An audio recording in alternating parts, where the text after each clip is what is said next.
You've been told to keep practicing a song over and over until it's perfect. And that sounds responsible. It sounds like discipline. The problem is that rule is the reason you can't play a full song start to finish. And it's the reason almost nobody in your life has ever heard you play guitar. Chasing perfection isn't having a high standard, it's a defense mechanism. And today I'm going to show you the two ways it's actually hurting you and then give you the trick I give my students instead. The first cost is it keeps you a bedroom guitar player. Imagine this, you're sitting around the campfire hanging out with your friends and your family and somebody goes to pass you the guitar and you have to wave it off and say, "Oh, I'm not quite ready yet." How many campfires do you pass up? How long does that music stay inside of you? Trying to get perfect first turns learning the guitar from a community thing into an isolating thing. The second cost is it actually secretly helps you avoid practicing. Here's what I mean. Waiting to hit 98, 99, 100% right on a particular piece of a particular song keeps you running in the same safe circles forever. But no mistakes means that you're not making any progress. And ultimate mastery of guitar isn't what we're really shooting for. Tommy Emmanuel doesn't sound like John Mayer, right? Nobody truly masters every aspect of guitar playing. The goal is for you to develop your personal way of playing. It's about self-expression, not memorizing facts for an exam. Now, here's where somebody always says, "But Jake, you're the guy who says your brain learns whatever you play the most. If I move on before it's perfect, aren't I just practicing my mistakes?" And fair enough, great question. And here's the difference. When you're building a part, yes, slow, controlled, a clean signal from your brain to hands is key.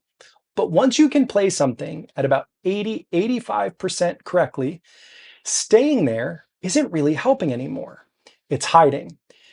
Keep time, keep playing, move forward. Small mistakes at full speed in a real song teach you things that another 100 perfect passes never will. I want to prove this to you with a story. Now, this may be apocryphal, I'm not 100% sure, but I've heard that it's photography or pottery, but stick with me. There's a university class and the professor's teaching photography and the students come in and there's 20 students and he sits 10 on this half and 10 on this half of the room and he says, "Okay, team A, you turn in one perfect picture.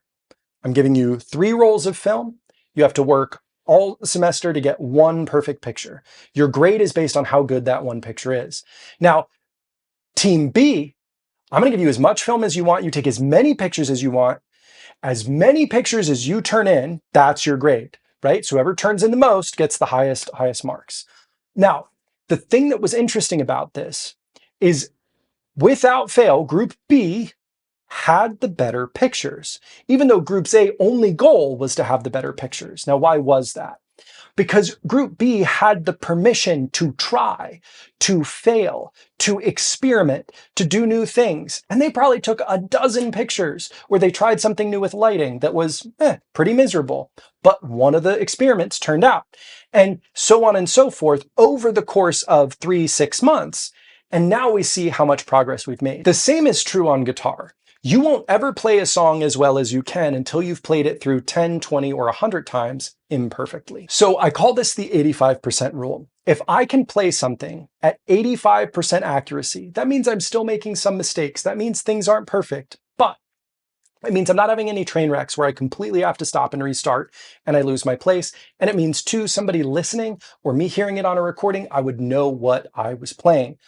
That is enough to tell myself, okay, I need to move on and try something new. I can keep playing this at 85%, and just by playing it every day, every other day for a couple months, it's going to get better. It's going to go from 85% to 90% to 95% and on.